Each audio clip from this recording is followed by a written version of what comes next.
the human spirit is still alive. She wanted to make a difference in this world, and you damn well bet she did. We are now recognized. Our art is recognized. We are abundant, very gifted, very talented, and I wanted to make something that embodied that. One smudge and you're hooked.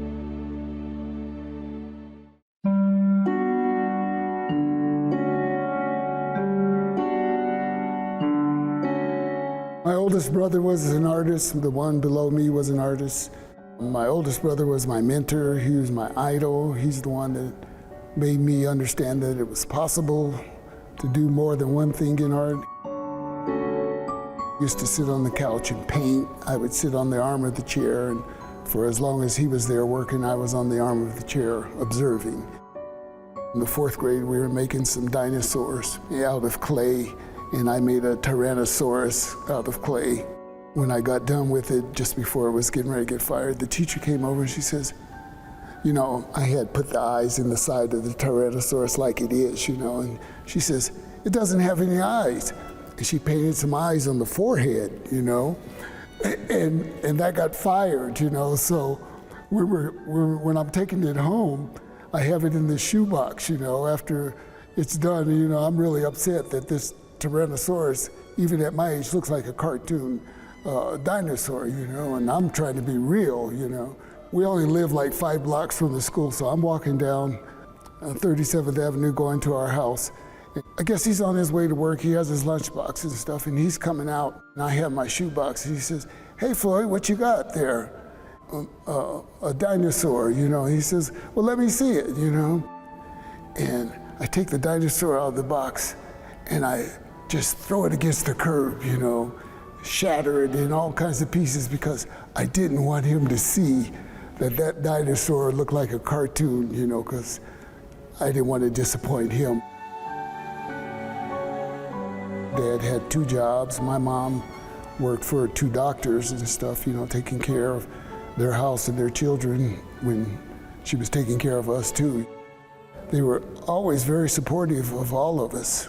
My mother she drug me around Denver in the summers trying to get me into an art program because I told her I wanted to go to learn some art. And then we always ended up at those little Denver public art programs that were crafts. You know, they were making popsicle stick things and stuff like that, and that didn't work for me. She was always so disappointed that she couldn't find an actual place of teaching me how to draw and paint and stuff because that's what I wanted.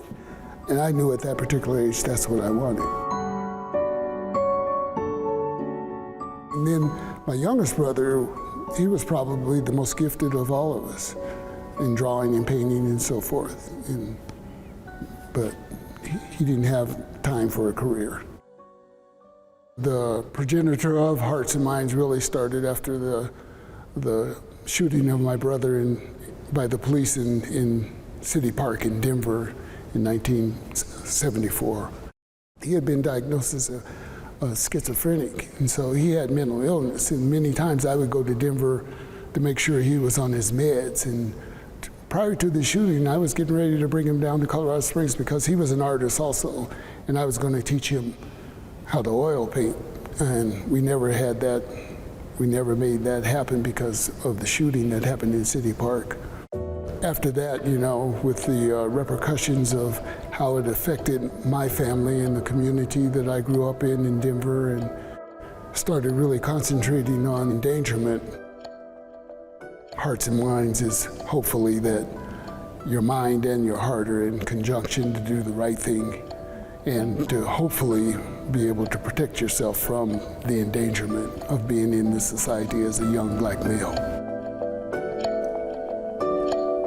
As you move into the space, you are confronted with Floyd's monumental installation, Hearts and Minds, which the artist produced between 1993 and 1995, and very kindly gave to the Fine Arts Center in 2020. It's a work that is so substantial in scale, we don't often have the chance to show it, and we wanted to have this focused opportunity to both present the work, celebrate the generosity of the artist, in giving it to the museum and position it as a catalyst to inspire dialogue with other members of our community. There are creative contributions that are part of this project by several different partners who are all in some way responding to or whose work was catalyzed by Floyd's Hearts and Minds. So we have work in the show produced by Colorado College students, work in the show produced by high school students from D11, work produced in collaborative work called Endangered, produced by a group of artists who had been working with Floyd over the years. So Floyd's work is central to the experience. And the concept of having students contribute from their relationship with Hearts and Minds and the work that they've put in the gallery, which is just really, I just think that's just a wonderful concept, and it's fabulous that we were able to include the youth. I just wanted to make something that kind of encapsulated how I look at the world and how I think a lot of those things are just intertwined and aren't necessarily disconnected from each other, and it just makes something for people to just enjoy. For myself, the experiences that I've had in the past 5 years, they've been up and down, sticking through with things, being resilient, collecting things, making use of the things that are around you can make the most beautiful things ever. A person can read this in so many ways. We've talked about like the double consciousness, we've talked about duality, we've talked about resilience, generational trauma, generational curses, like abundance, wealth, all that stuff, and it's just like, no, literally, like, we are abundant, very gifted, very talented, and I wanted to make something that embodied that.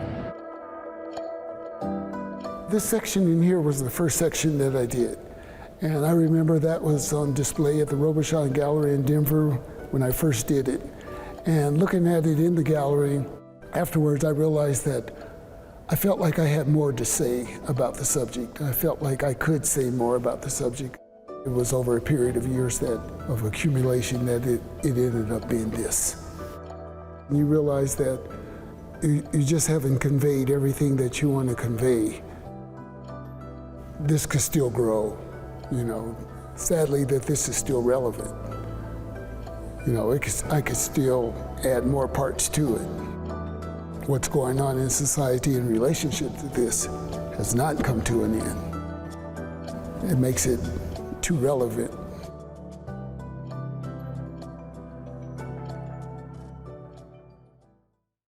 I think about Alicia and all the art that she's put out there and all the people that she's touched. And for us, being artists, like that's what she was about. So like we should, you know, definitely be a tribute. And I think I was honored to be part of the show and to be part of her life. I am Cal Duran. I am a native of Colorado, but I am an artist, mostly working with clay. I love clay. It is from the earth. It has all elements of the earth. I knew Alicia very well. She was just a blessing and always had my back and was really into LGBTQ and really just fought for the rights of people, you know, and just stood up. She was a warrior, for sure. She wanted to make a difference in this world, and you damn well bet she did. It wasn't until after her death that I realized what far reach she had all over the world. I knew a lot of what she did. She traveled a lot. My name is Alfredo Carenas. I'm an artist.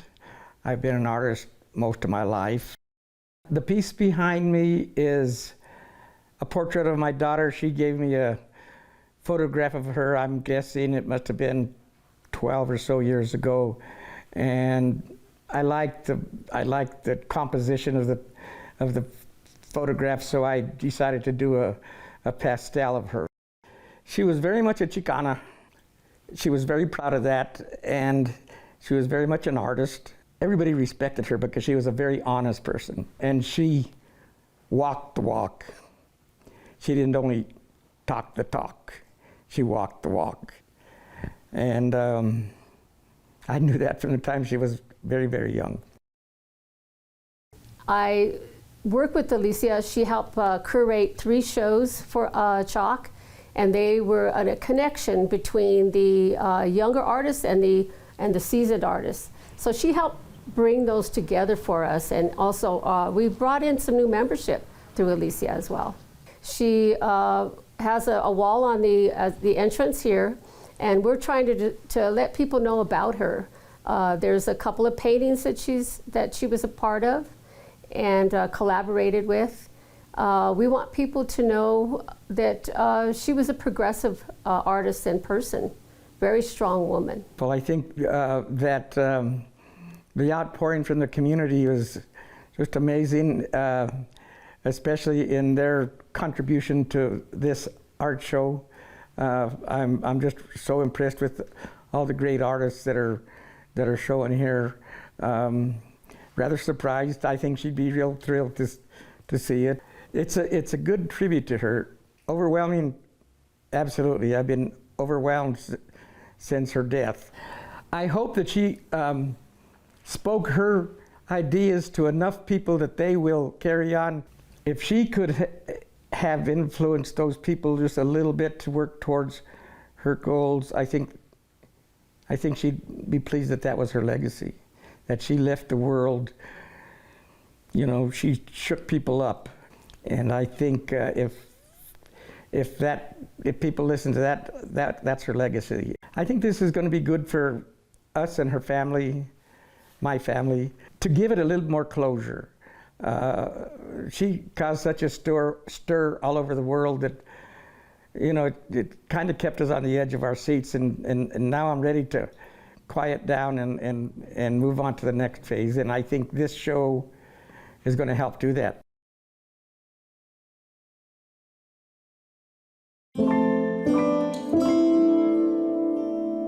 The word Chicano itself is acknowledging our indigenous roots. It's the root word for Chicano is Mexicano, that comes from the base word for Mexico, the Mexica. The Aztecs were the Mexica, and Mexico became the Mexico, and the Mexicanos were called Mexicanos. And so the word Chicano is just an abbreviated version of that word Mexicano. This exhibition, it's a representation of Chicano, Mexican American, and Mexicano artists who call Colorado home. So this collection dates back 40 years to the 70s.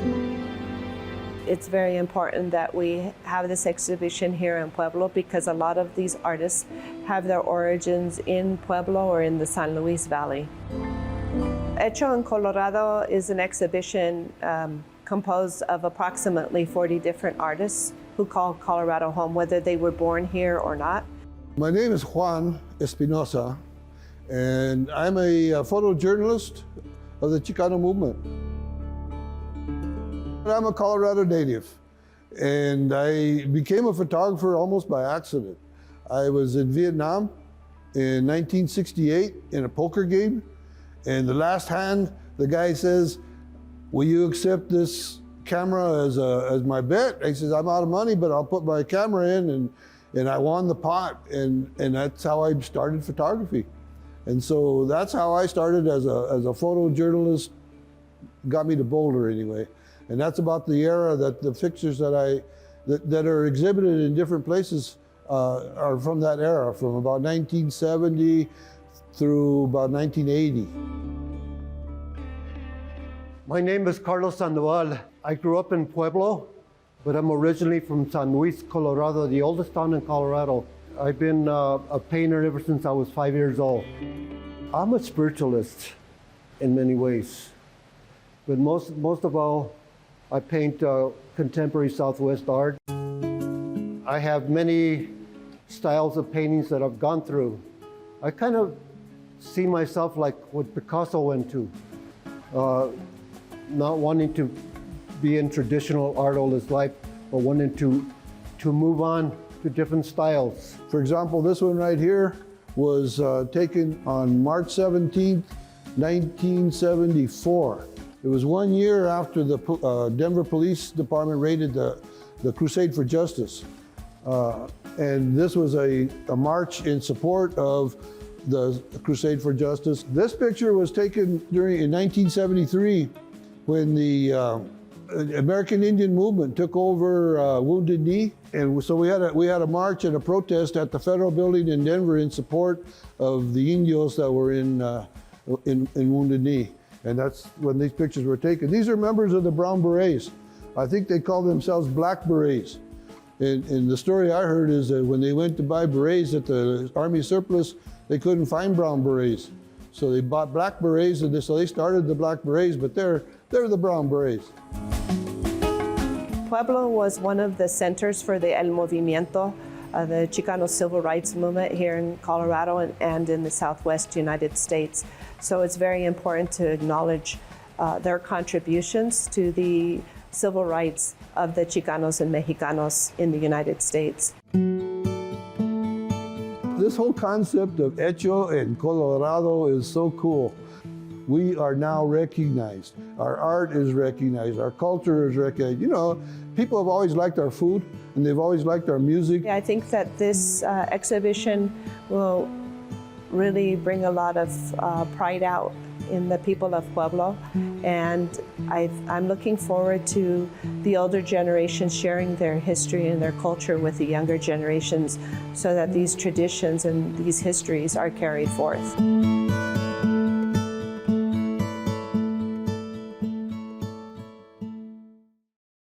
Who is Steve Lucero? Good question. Stevan was hugely known in Denver. I would say the big artist, the constant artist, the one who would paint every single day, the one who would go big. He had ideas constantly. My name is Arlette Lucero.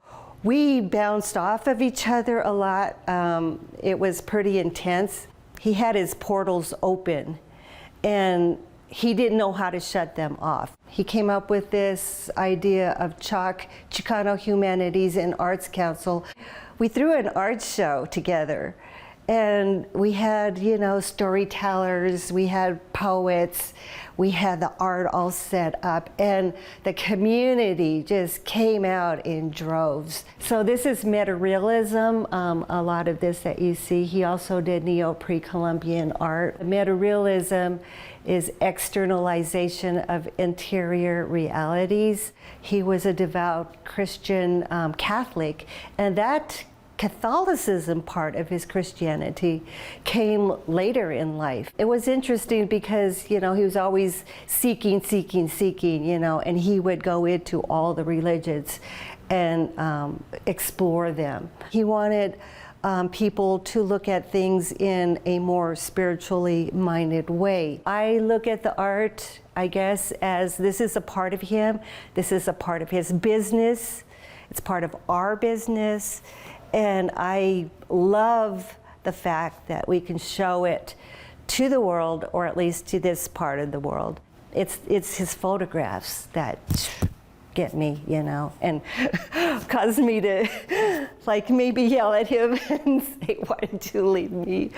Or, you know, just have a good cry, whatever. Sorry.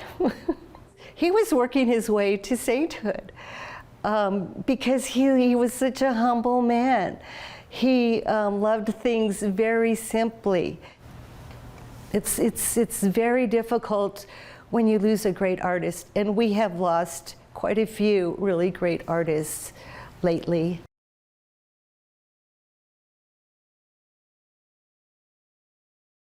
Hi, my name is Rochelle Johnson. I'm a visual artist living in Denver. Painting can be meditative. I grew up in Park Hill, had ties to the Five Points neighborhood, but I am definitely a Denver native. All these pieces are based on me in some respect. I describe my art as contemporary art. I believe I'm a contemporary oil painter. I use oils. I find them to be more seductive as a medium. This is a little warmer green. I'm at Redline in their residency program. We're in my studio. It is definitely challenging me and pushing me to higher standards for myself in my art. It's not a flat color. My figures are Black women. My work centers around Blackness. I'm hoping my paintings reflect the ideal of hope. They are unique to me because they talk about my journey. As I go on this journey, I find that even coming out of a pandemic, the human spirit is still alive. This was done in 2020, where I was trying to figure it all out, like most of us, trying to see where we were gonna go. 2020 was a hard year for me. The pandemic, being sheltered in place, the murder of George Floyd, and everything that happened after that, moving into 2021, affected me deeply. I actually did a piece about it.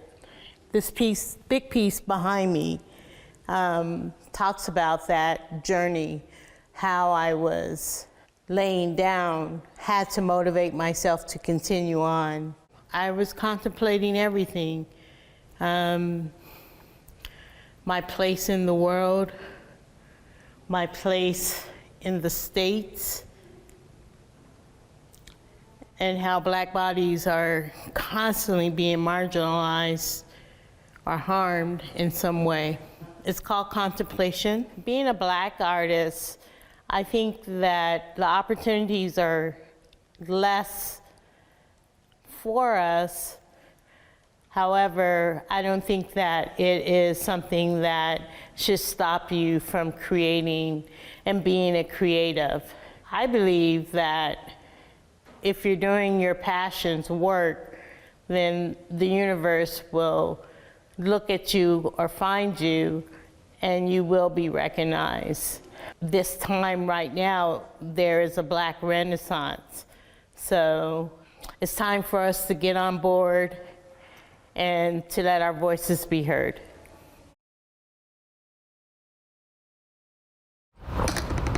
I mean, I love words. I just love the way they sound and bounce and interact with each other. It feels like music to me. I want to be able to create opportunities for people to touch words and feel them, like for them to be very tangible. So my name is Carrie Joy, and I am the creative in residence at the Denver Art Museum. I'm also a poet. We speak to the stones, and they listen. We call the earth with fire to provide the most delicate incense and the strongest protections. One smudge, and you're hooked.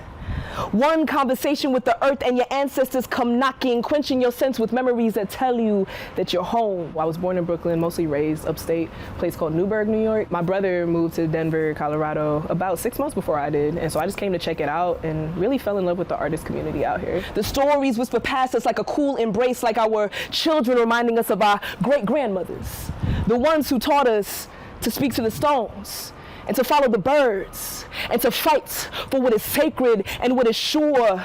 We have built other people's empires, bearing witness to our histories being auctioned, histories bought in blood, stories paid for with the human sacrifice of those that remembered their deity.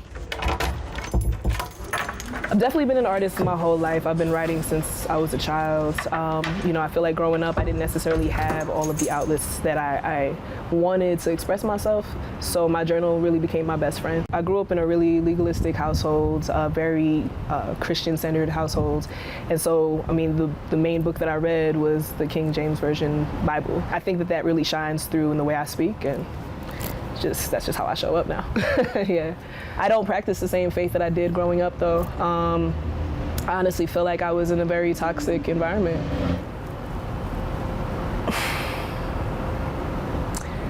I feel like I discarded myself at a young age. I feel like, growing up, there wasn't room for me to be me. And so I threw myself away. And I felt like I deserved it because that's what I was taught. And so it's taken a really long time to regain my self-worth and